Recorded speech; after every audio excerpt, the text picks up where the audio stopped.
ఇది ఒక బియ్యం కింద మీది నాది కాదు.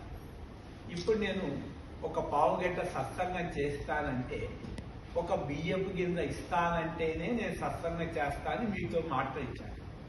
లేకపోతే నేను సత్సంగం చేయను బియ్యం గింజ ఇవ్వకపోతే. ఓకే ఇస్తావనని అక్కడ పెట్టాను. ఇప్పుడు సత్సంగం చేయకుండా నేను ఆ బియ్యం గింజ తీసుకోవటం ధర్మం కాదు.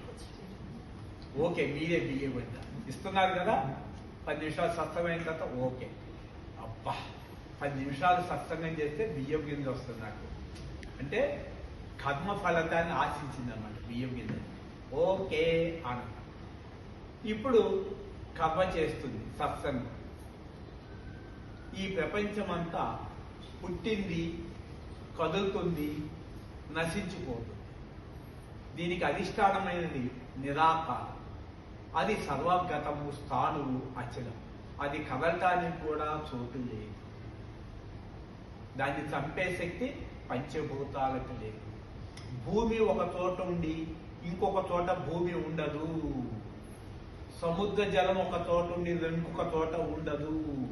సూర్యుడు ఒక చోట ఉండి ఇంకొక చోట ఉండడు. వాయువు ఒక చోట ఉండి ఇంకొక చోట ఉండదు. ఆకాశం కూడా ఒక చోట ఉండి ఒక చోట ఉండదు.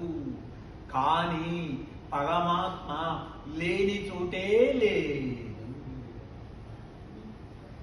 అంటే ఒక వస్తువు నుంచి ఇంకొక వస్తువు ఎలా వస్తుంది అని అడుగుతారు. ఉదాహరణ మీకు 1 కేజీ బంగారం ఇచ్చారు, కుటుంబం మొత్తానికి ఆభరణాలు చేయమని ఇచ్చారు పడ్డాయి ఆయనకి, కంసారికి. ఆయన ఏం చేశారు, 30 కిలో బంగారపు ఆభరణాలు ఇచ్చి 1/2 కిలో ఆభరణాలు వెండి ఇచ్చారు. మీరేమంటారు? కేజీ బంగారం ఇస్తే కేజీ బంగారం ఆభరణాలు రావాల్సిందే కదా. మరి లేదంటే తదుగంటే తీసుకోవచ్చు, కానీ 1/2 కిలో వెండి ఇవ్వటం ఏంటి? బంగారం నుంచి బంగారమే రావాలి అంటే మూల పదార్థం బంగారము, దాని నుంచి వచ్చేది కూడా అలాగే ఉన్నాయి. మరి అనాది అయిన వాడు, సనాతనమైన వాడు, జనన మరణ రైతుడు, ఆది మధ్యాంత రైతుడు, ఆద్యంత రైతుడైన పరమాత్మ నుంచి ఈ ప్రపంచము ఎలా వచ్చింది? పరమాత్మ నుంచి ఇంకోటి ఎలా వస్తుంది? పరమాత్మ నుంచి ఏదైతే వచ్చిందో అది కూడా పరమాత్మే కావాలిగా. 1 గ్రాము వేరే ఉండడానికి వీల్లేదుగా. ఆ తల వెంటుగా పరమాత్మ నుంచి వేరంటే ఎలా కుదురుతుంది?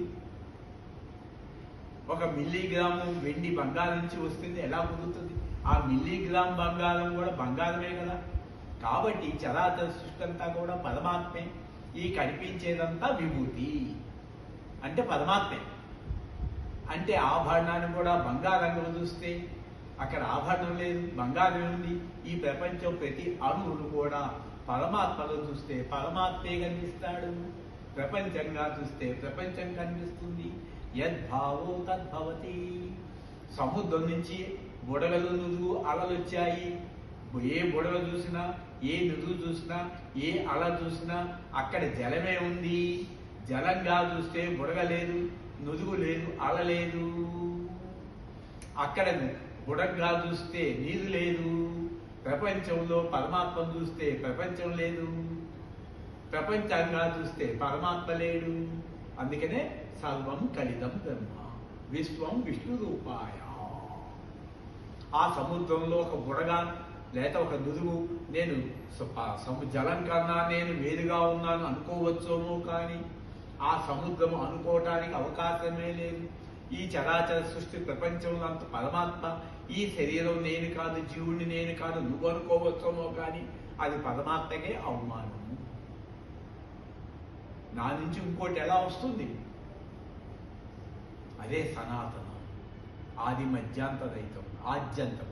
ఆద్యంతము లేని అనంతమైన సత్యంలో ఆది అంతం ఉన్న మాయ వచ్చేసి, మాయ కూడా పరమాత్మ. అందుకని బ్రహ్మము సత్యము, జగత్తు మిథ్య.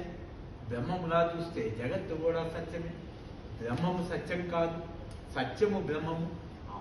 బంగారము ఆభరణాలే కానీ ఆభరణాలు బంగారం కాదు. మూల పదార్థాన్ని ఎవరైతే బంగారాన్ని తెలుసుకుంటారు, ఇక ఈ సృష్టిలో తెలుసుకోవాల్సిందే లేదు. నా స్వరూపమైన ఆది మధ్యాంతరహితమైన అనంతమైన నిరాకార సత్యాన్ని ఎవరైతే తెలుసుకుంటారో ఇక ఈ సృష్టిలో తెలుసుకోవాల్సిన పనే లేదు. అర్జున, నీకు పుట్టుక లేదు, నాకు పుట్టుక లేదు అంటే నిరాకారం అని అర్థం. పుట్టుక లేని ఏది? ఆకారంలో పుట్టింది. నీకు పుట్టుక లేదు, నాకు పుట్టుక, ఆకారం లేని పుట్టుక లేదు అంటే మరి ఆకారం లేని పుట్టుక లేని నిరాకారాన్ని ఎవరు సృష్టించారు? అంత చిక్కనిది. అందుకని 100 కోటి మంది కూడా ఇట్లా కోటాది కోట్ల మంది కూడా సాకారంతో ఉపాసన చేస్తారు. నువ్వు సాకారంతో ఈ దేహం ఉపాసన చేసినా ఈ సాకారమైన భూమి మొత్తం నీ సొంతమైన, సముద్రాలు నీ సొంతమైన, సూర్యమండలాలు నీ సొంతమైన, ఈ ప్రపంచమంతా నీ సొంతమైన, ఈ దేహానికి భక్తుడెత్తుంది, ఈ ప్రపంచానికి భక్తుడెత్తుంది. కాబట్టి నీ బర్త్డే చెప్పు, ఈ ప్రపంచం అంతా గిఫ్ట్గా ఇచ్చేస్తాను. చెప్పేస్తావు నా బర్త్డే ప్రపంచానికి గిఫ్ట్గా ఇచ్చేస్తాను.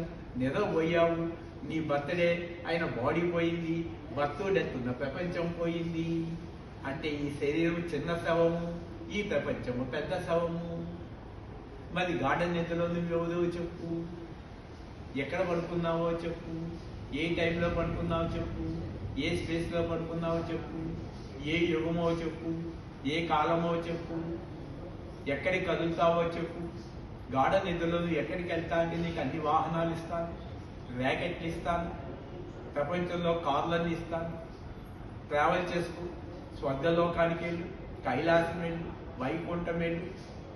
అక్కడ నేమ్లెస్, ఫామ్లెస్, ఫంక్షన్లెస్. గార్డెన్ నిధులు నువ్వు కదలటానికే చోటు లేదు.